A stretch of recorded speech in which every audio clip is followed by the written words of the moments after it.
नमस्कार, जय हिंद।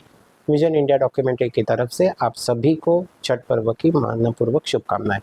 मान्यवर प्रोफेसर जी.डी. यादव भारत सरकार द्वारा दिए जाने वाले सर्वोच्च नागरिक सम्मान पद्म अलंकरण से यह व्यक्ति सुशोभित है।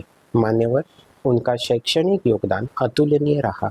विश्वगुरु भारत के अग्रसर होने में इनका जो योगदान है वो अमूल्य है। उनका जीवन परिचय हम इस साक्षात्कार में आपको कराएंगे। विजन इंडिया डॉक्यूमेंट्री में उनका स्वागत करते हुए, उनको आमंत्रित करते हुए उनका जीवन परिचय से हम अवगत होंगे। जय हिंद, जय महावीर। जय हिंद श्रीमान। जय हिंद। हिंदू नववर्ष की आपको मनपूर्वक शुभकामना। आपको भी। हम श्री गणेश जी की एक सुंदर प्रतिमा के साथ ये साक्षात्कार शुरू कर रहे हैं। Professor GD. यादव, हम जब गूगल सर्च करते हैं तो इतना ही आता है, लेकिन पूरा नाम गणपति दादा साहेब यादव, कोल्हापुर महालक्ष्मी का स्थान, वहाँ के राधा नगरी में एक अत्यंत सुदृढ़ परिवार में आपका जन्म हुआ। हमारे जो देश विदेश के जो हमारे विजन इंडिया के जो श्रोते हैं वो सुनना चाहेंगे आपके बचपन की कहानियाँ, आपके परिवार के बारे में खुद को अवगत करना चाहेंगे वो। धन्यवाद श्रीमान। मैं गणपति दादा साहेब यादव। मेरे पिताजी का नाम दादा साहेब कृष्णाजी यादव और मेरे माताजी का नाम रुक्मिणी दादा साहेब यादव। मेरी पैदाइश कोल्हापुर ज़िले में, जो महाराष्ट्र में है, राधानगरी तहसील में एक अर्जुनवाड़ा नाम का देहात है, वहाँ हुई। वो देहात कोल्हापुर से 30 किलोमीटर अंतर पर है, दूरी पे है। और वहाँ से अर्जुनवाड़ा से राधानगरी जो तहसील की जगह है वो वहाँ से 30 किलोमीटर है। हमारा गांव ये पहलवानों के लिए प्रसिद्ध था और अभी भी है। हमारे गांव में से जो विख्यात पहलवान हुए उनका नाम है दादू चौगले। वो हिंद केसरी थे, महान भारत केसरी थे, रुस्तुमे हिंद थे और उनको राष्ट्रपति के हाथ से द्रोणाचार्य पुरस्कार ही मिला। उनका देहांत 6 साल पहले हुआ। हमारे गांव में सभी लड़के तालीम में जाते थे।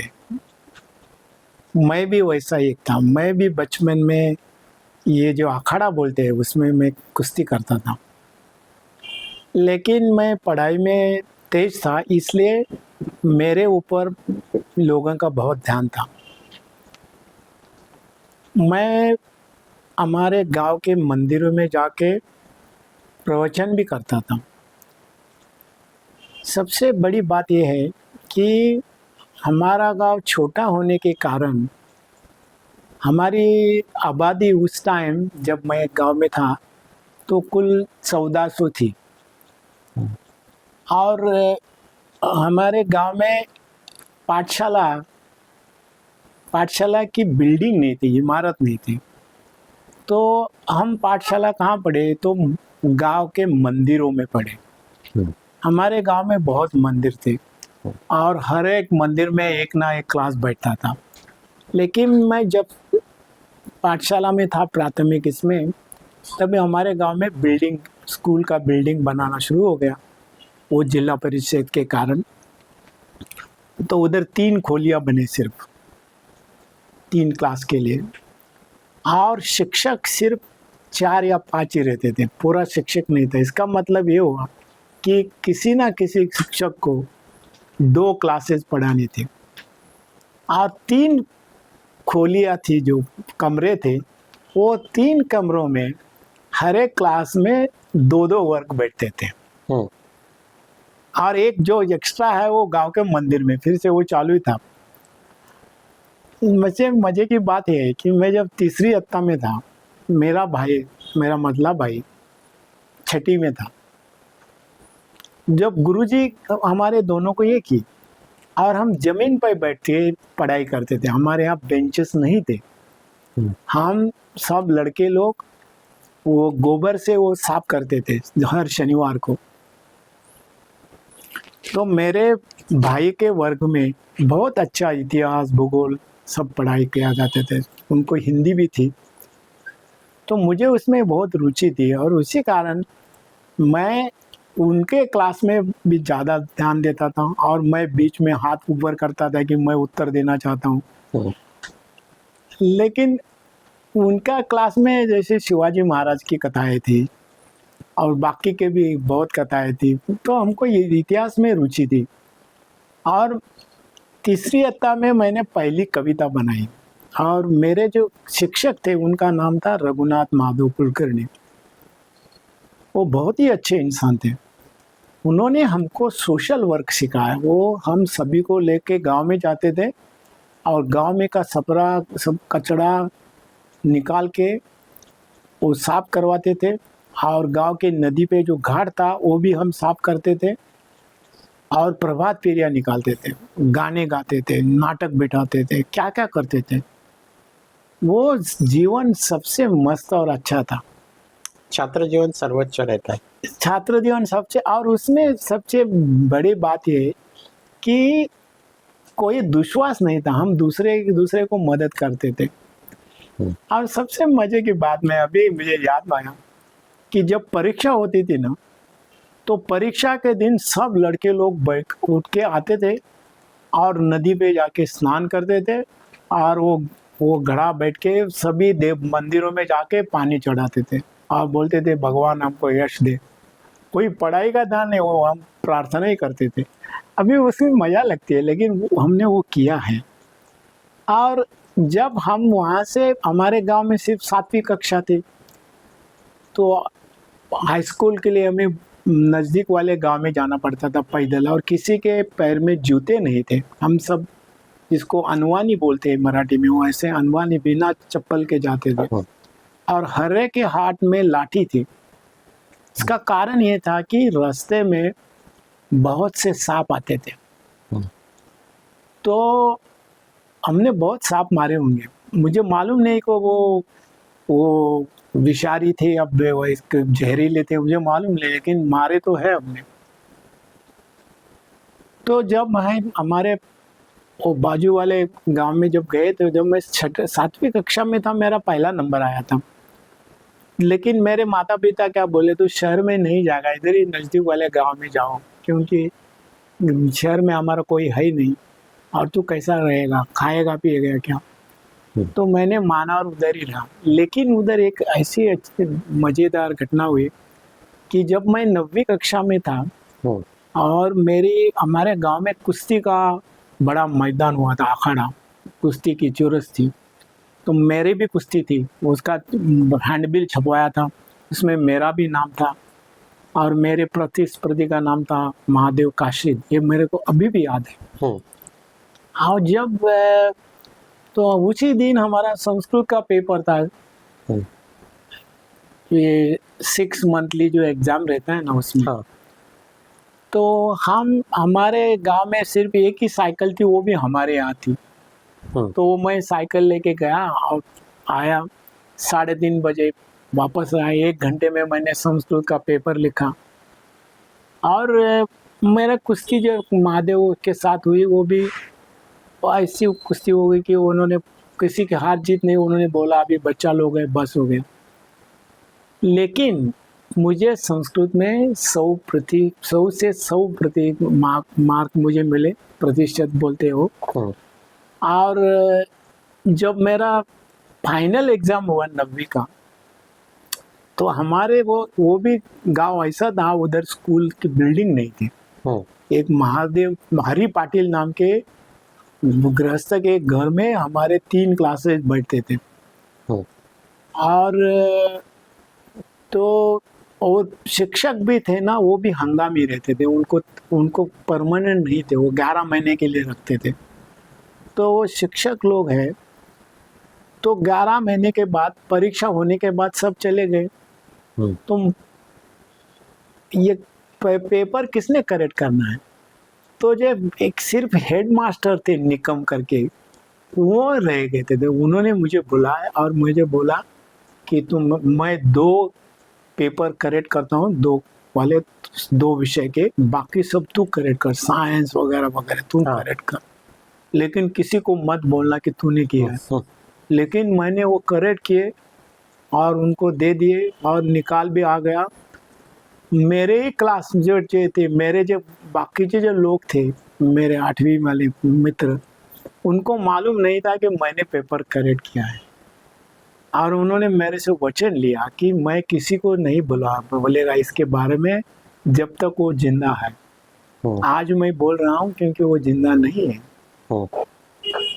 ये एक मजे की बात है कि, और दूसरी बात ये है कि हमारे गांव में सब लोग मुझे पहले से आदर से बुलाते थे, लेकिन मेरे घर वाले, सबसे मजे की बात है कि मेरे पिताजी और मेरे सब भाई, 2 बाप, मेरे 2 भाई और मेरे 5 बहनें, उसमें से 4 बहनें मुझे हमेशा आदरार्थी बोलते थे, आओ बोलते थे, मराठी में आओ बोलते।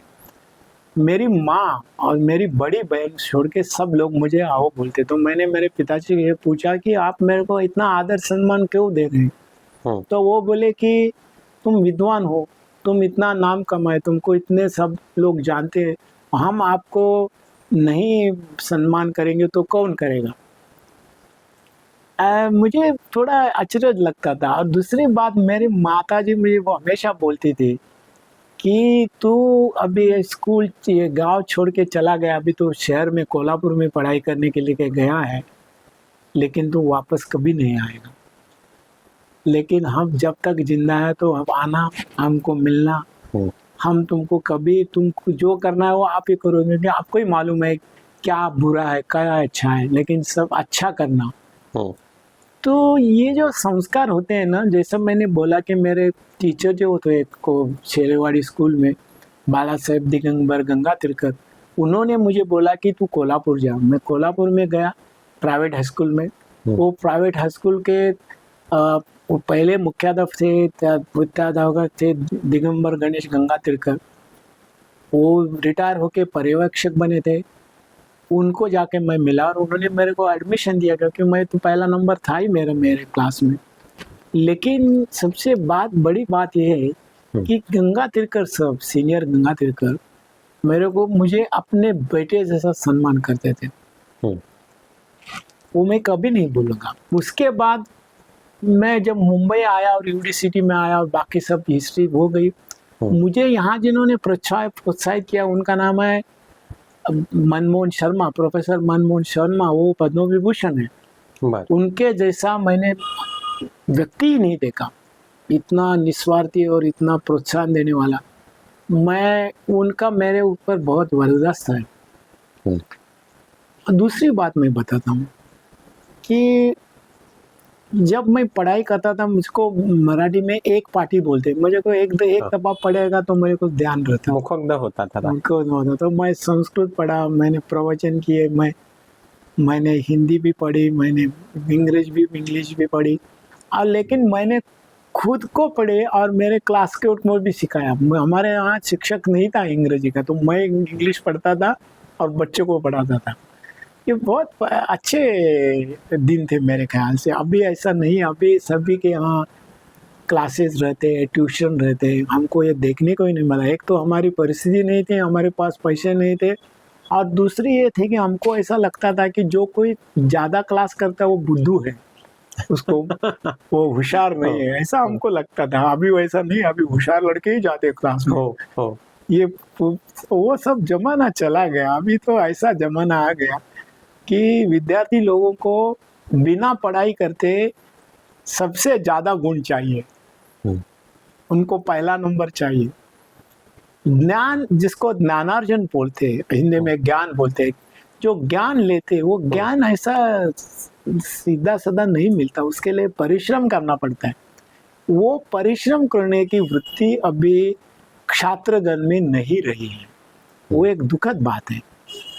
लेकिन मैं हमेशा बोलता हूँ कि कभी भी ऐसा मत समझो, कभी भी ऐसा गर्विष्ठ मत हो, घमंड मत हो कि मैं पहला था, मैं 10वीं में पहला था, वो 12वीं में पहला था। नहीं, वो चलेगा नहीं।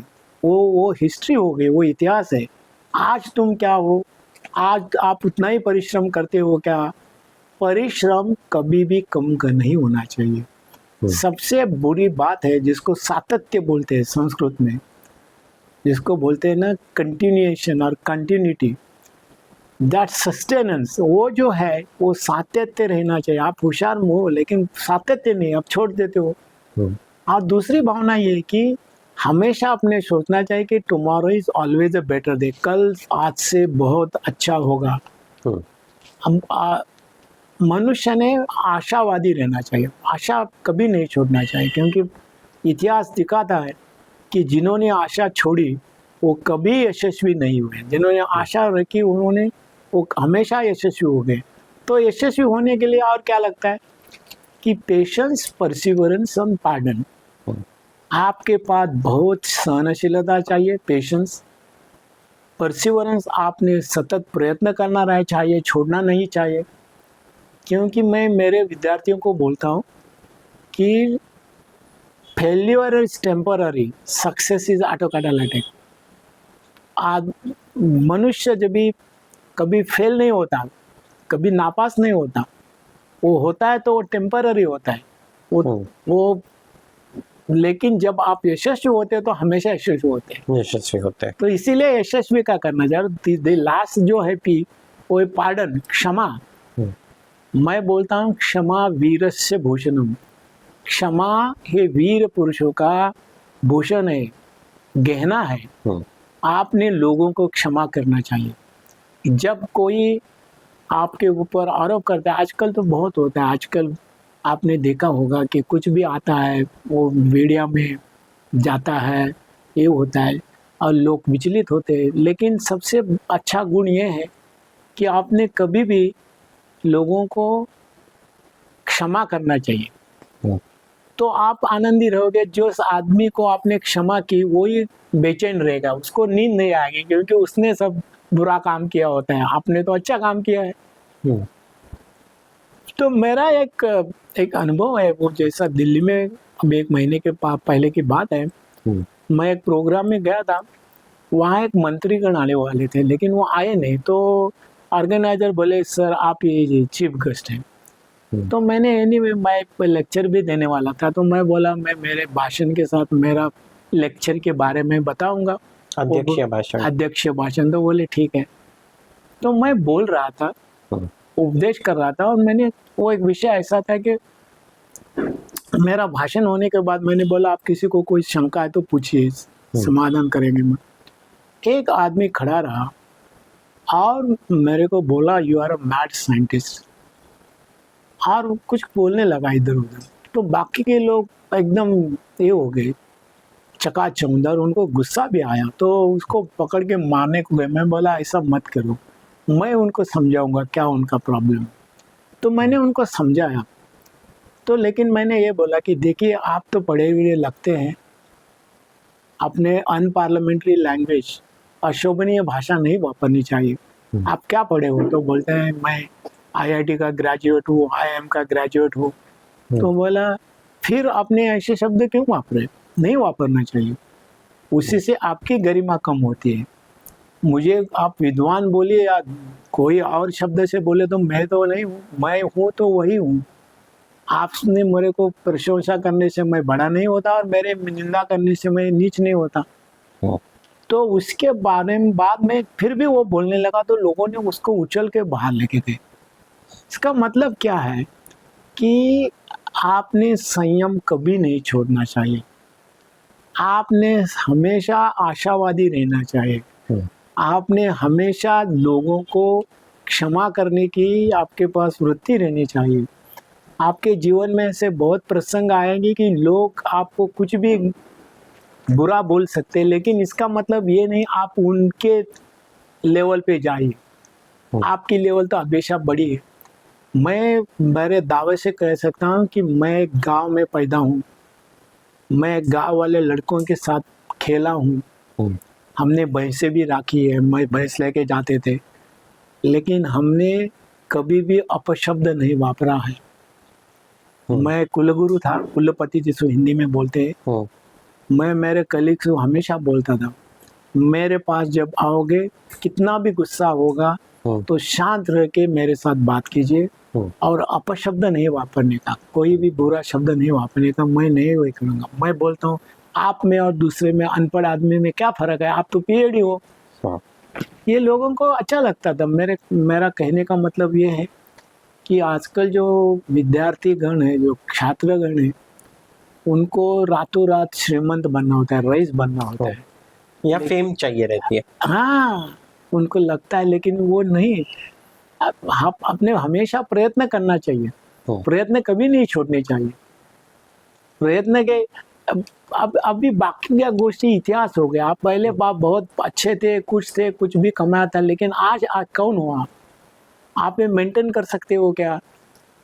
यही महत्व की बात है। मेरे ख्याल से विद्यार्थी गणों ने ये सोचना चाहिए कि हम अच्छा बर्ताव से लोगों का मन जीत सकते हैं। मान्यवर, लेकिन जैसे हमारे जो श्रोता है उसमें सभी एक वयोगट के लोग हैं, तो मैं ये आपसे, क्योंकि आप ऐसे टॉप 10 साइंटिस्ट में हो, टॉप 10 शिक्षाविदों में से हो और पद्मश्री जैसे सम्मान से अलंकृत हो। 10वीं तक जो हम एक पैटर्न बोलते हैं 10+2+3, तो 10वीं तक के जो विद्यार्थी हैं वो अपने शिक्षा के प्रति कैसे योगदान दें। मेरा पहला प्रश्न है कि 10वीं तक के विद्यार्थी अपने शिक्षा में कैसे प्रगति प्राप्त करें, और 10वीं के आगे के जो विद्यार्थी है, जो छात्र है, वो अपना करियर कैसे चुने। बहुत ही अच्छा सवाल पूछा आपने। 10वीं तक जो विद्यार्थी होता है ना, वो उसका खुद का मन नहीं वो वापरता है। अपने समाज में ऐसा हो गया है कि माता पिता ही ज्यादा उसको बोलते हैं, तू डॉक्टर हो, तो इंजीनियर हो, ये हो। उसको जो उसकी जो चाहत है, लाइकिंग है, वो उसको हम करने नहीं देते। मेरे ख्याल से वो गलत है। समझो वो भी कुछ भी होने दो, आप जब पढ़ाई करते हो तो मन लगा के करना चाहिए। लेकिन सबसे बड़ी बात है ना, आपने बाकी सब विषय भी पढ़ने चाहिए, न्यूज़पेपर पढ़ने चाहिए, सामान्य ज्ञान जिसको कॉमन नॉलेज बोलते हैं, जनरल नॉलेज, वो भी आपको आना चाहिए।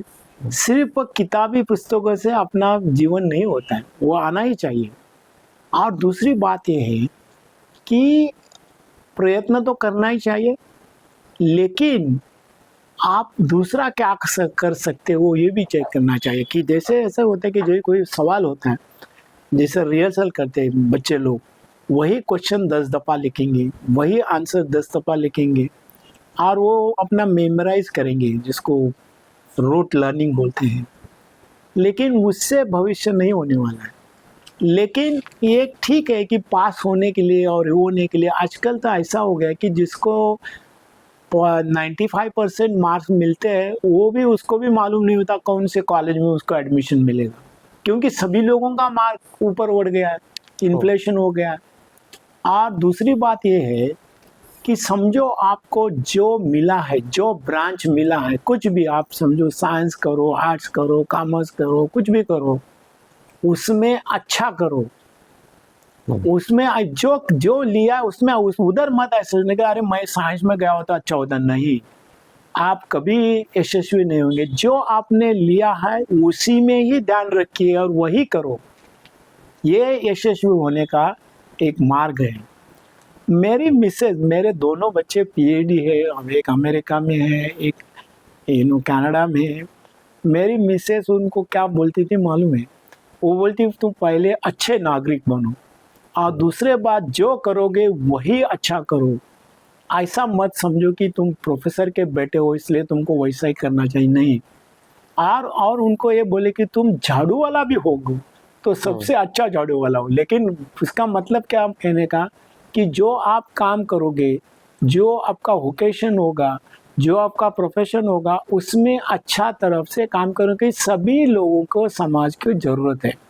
तो ये हो गया 10वीं 12वीं के लोगों के। हाँ। जब आप प्रोफेशनल में जाते हैं, 12वीं के बाद कॉलेज में जाते हैं लड़के लोग और लड़कियां, तो उनके लिए मेरा ये सुझाव होगा कि जो लिया है, आपने कॉमर्स लिया होगा या इंजीनियरिंग लिया होगा, टेक्नोलॉजी या फार्मेसी और आर्किटेक्चर और मेडिसिन, व्हाटएवर आपने जो लिया है ना, उस पे ध्यान रखो, उसमें ज़्यादा पढ़ाई करो।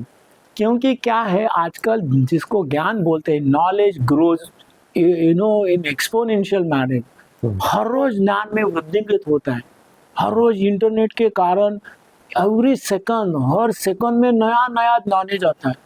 तो आपको उसमें सच और झूठ करने के लिए आपको पढ़ना पड़ेगा, आपको ज़्यादा पढ़ना पड़ेगा। मेरे ख्याल से आजकल टीचर को विद्यार्थी से ज़्यादा पढ़ना चाहिए। विद्यार्थी ने तो पढ़ना ही चाहिए, लेकिन विद्यार्थी ने और पढ़ना चाहिए। सिर्फ किताबें पढ़ से फायदा नहीं है।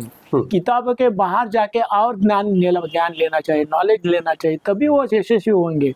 और जैसा मैंने पहले बोला कि अपने आयु में एक जब आपने डिग्री ली और उसके बाद कुछ भी आप व्यवसाय करोगे या उद्योगपति होंगे, कुछ भी होंगे, उसमें अच्छा करने का ध्यान में रखना।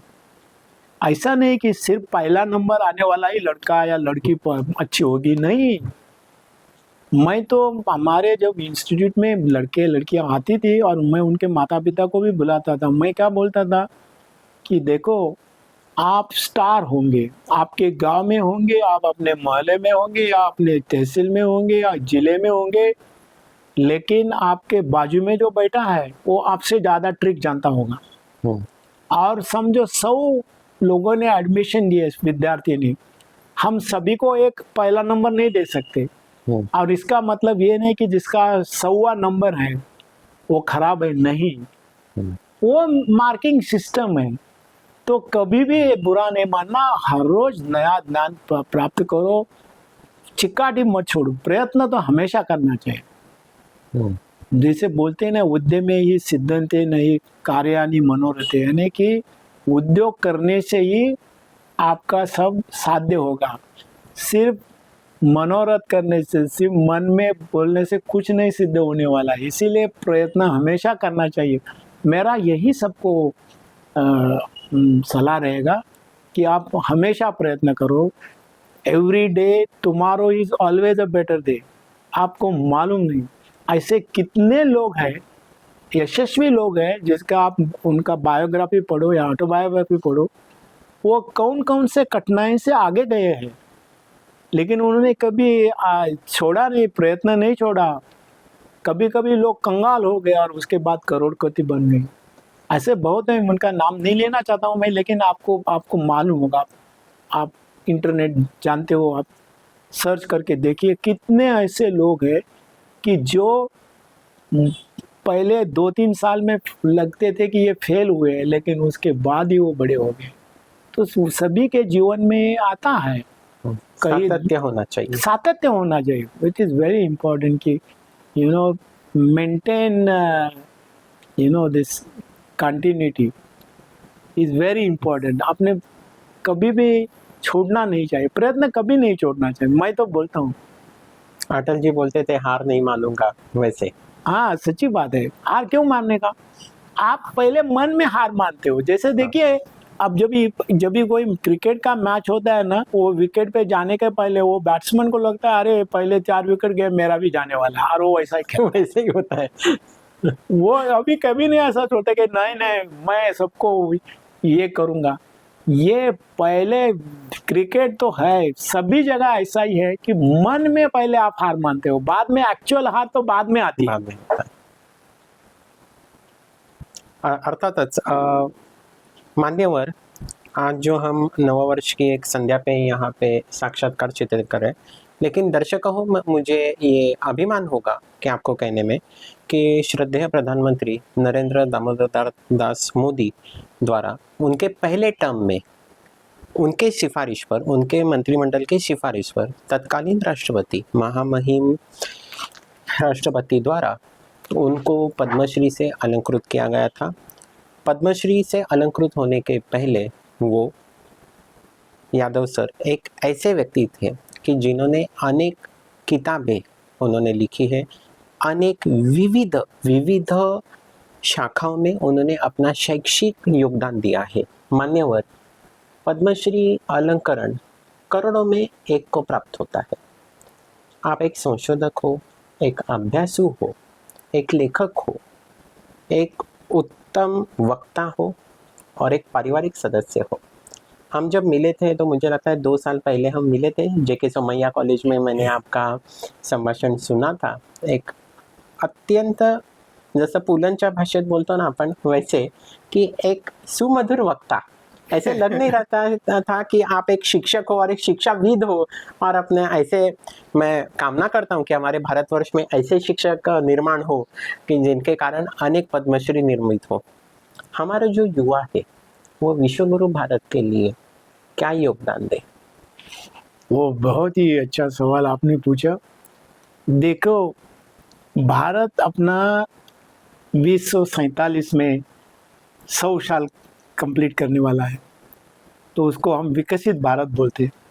और वो विकसित भारत की जो इकोनॉमी है, अर्थकारण जिसको बोलते हैं, वो $30 ट्रिलियन बनी हुई है, $30 ट्रिलियन। उसी टाइम आपकी भारत देश की आबादी 167 करोड़ होगी और उसमें से 30% लोग 30 के पीछे होंगे। ये अपना जिसको डेमोग्राफिक डिविडेंड है ना, वो यही है। यही लोग अच्छे उच्च शिक्षित हुए और हर एक ने सोचा कि मैं मेरा भारतवर्ष के लिए मैं योगदान कर सकता हूँ, मेरे देश के लिए मैं काम कर रहा हूँ, तो भारत सबसे आगे बढ़े जाएगा।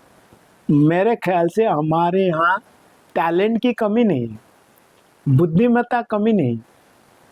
हमने कभी भी नहीं सोचना चाहिए कि अमेरिका हमसे आगे है या यूके हमसे आगे है या चाइना हमसे आगे है। नहीं, हम भी कर सकते हैं। अभी भी आपको मालूम होगा कि अमेरिकन इकोनॉमी में जो इंडियन माइग्रेंट्स है उनका कितना योगदान है। उनका per capita income GDP immigrants में भारतीय लोगों का ज़्यादा है। ये कितने लोगों को मालूम? जैसे सभी उधर बड़े बड़ी कंपनियां होगी, वो सॉफ्टवेयर वाली होगी या दूसरा कुछ होगी, एआई होगा, गूगल होगा, माइक्रोसॉफ्ट होगा और कुछ भी होगा, वो सब भारतीय लोग हैं। तो आपको नहीं लगता है कि वो यहाँ भी कर सकते हैं? और हमारे देश में अभी वैसा एक विश्वास जागृत हुआ है कि हमारा देश भी वही करेगा। अभी हमारे लोग जो वापस आ रहे हैं उनको हमारे लिए, हमारे इंडस्ट्री ने उनको वैसे व्यवसाय देना चाहिए, उनके लिए नई सुविधाएं उपलब्ध करके देनी चाहिए। वो कर सकते हैं। तो मेरे ख्याल से हम सिर्फ 3 नंबर नहीं, 2 नंबर की तो इकोनॉमी जरूर बनेंगे। मैं मानता हूं कि हम 2 नंबर की इकोनॉमी तो जरूर बनेंगे। और हम जैसे बोलते हैं ना हम कि वसुधैव कुटुंबकम, हमारी धारणा क्या है?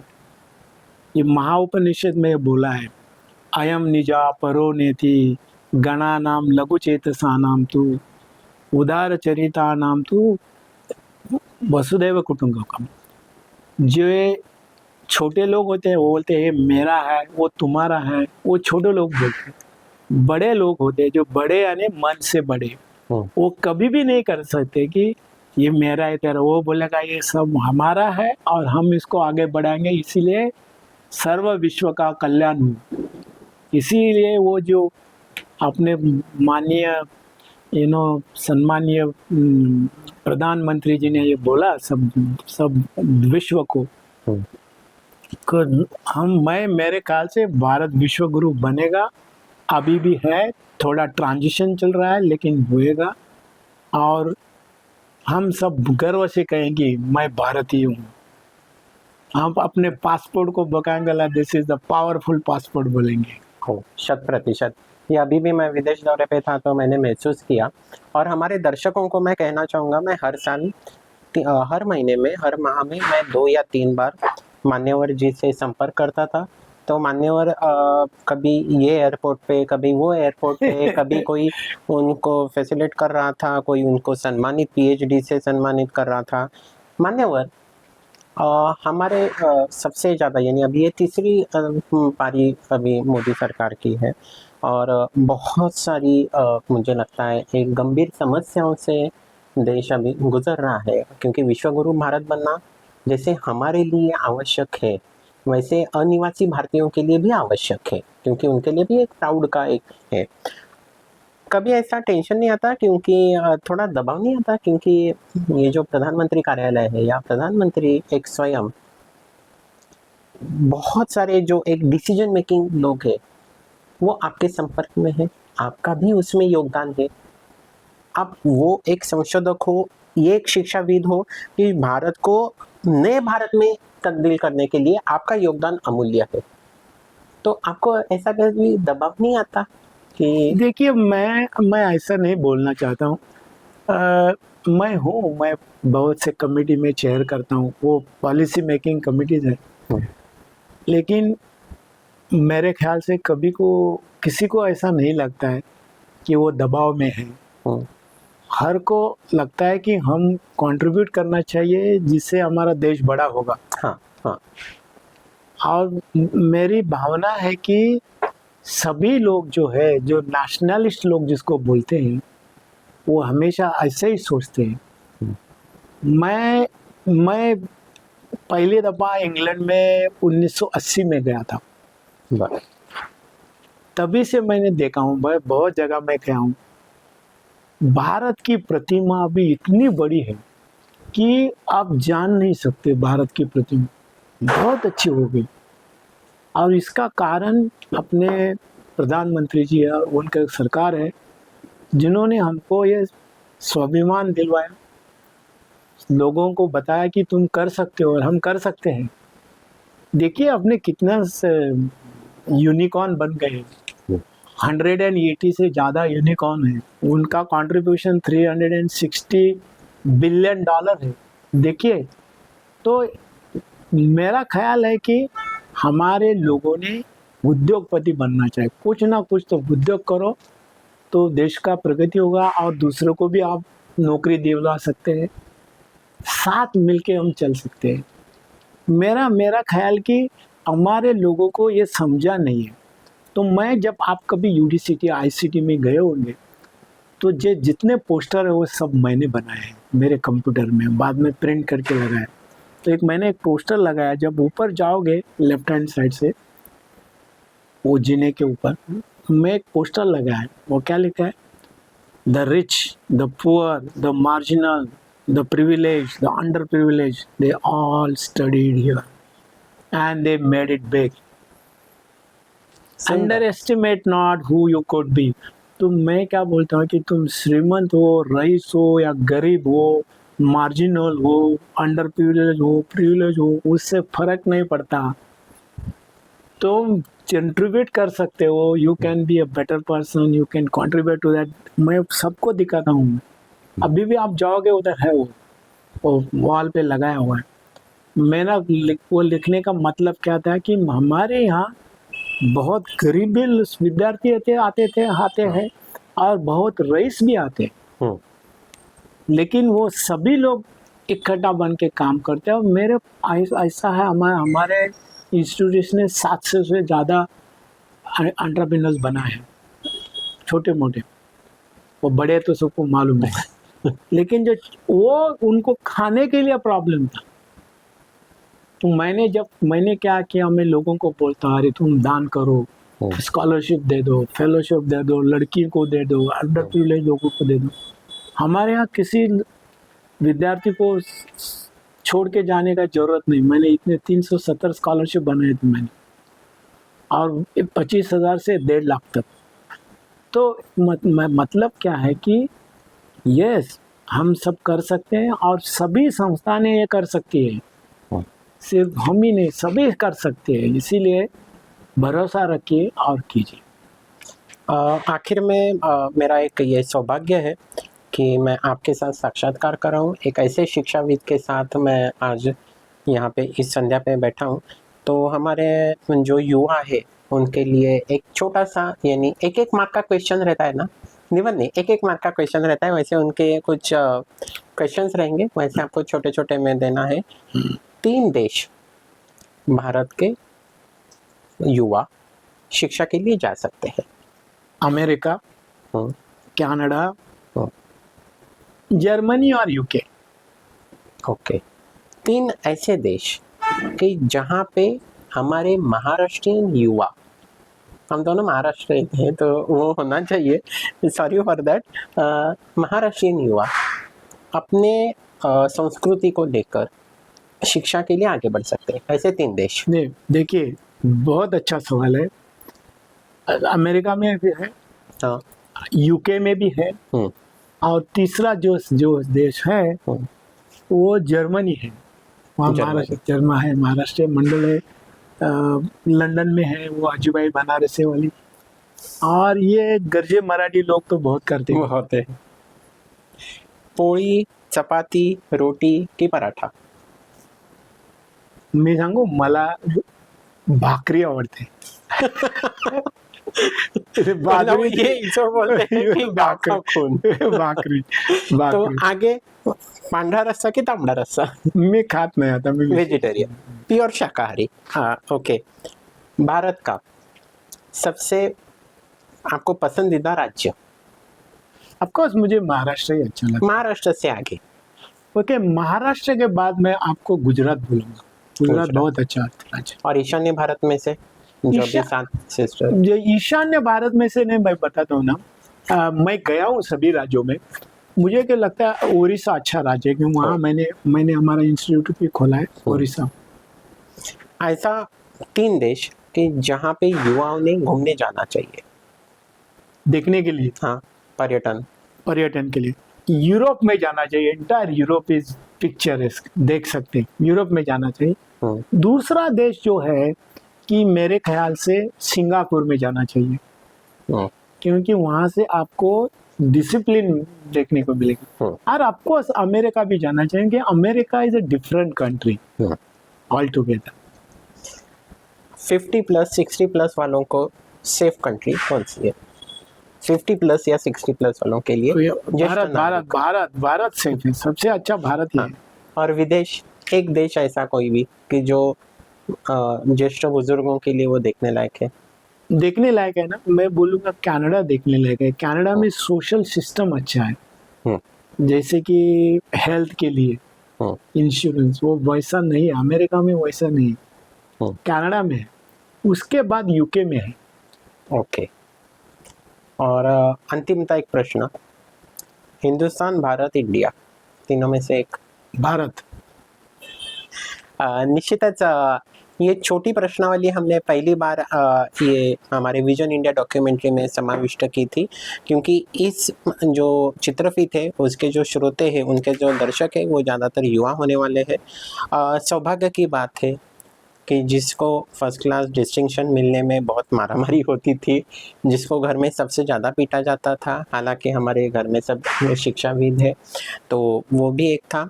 तो ऐसे विद्या वाचस्पति, उच्च विद्या विभूषित व्यक्ति के साथ जीवन का कुछ ऐसे पल गुजारना और नववर्ष की एक पूर्व संध्या पे ये ऐसे चित्रीकरण करना जीवन का एक संस्मरणीय क्षण रहेगा। मान्यवर पद्मश्री अलंकृत आप ऐसे व्यक्ति विशेष को हमारा विजन इंडिया डॉक्यूमेंट्री की तरफ से जय हिंद, आपको नववर्ष की ढेरों शुभकामनाएं। जय हिंद, आपको भी नव वर्ष की शुभकामनाएं। ये विक्रम संवत्सर हो गया। ना।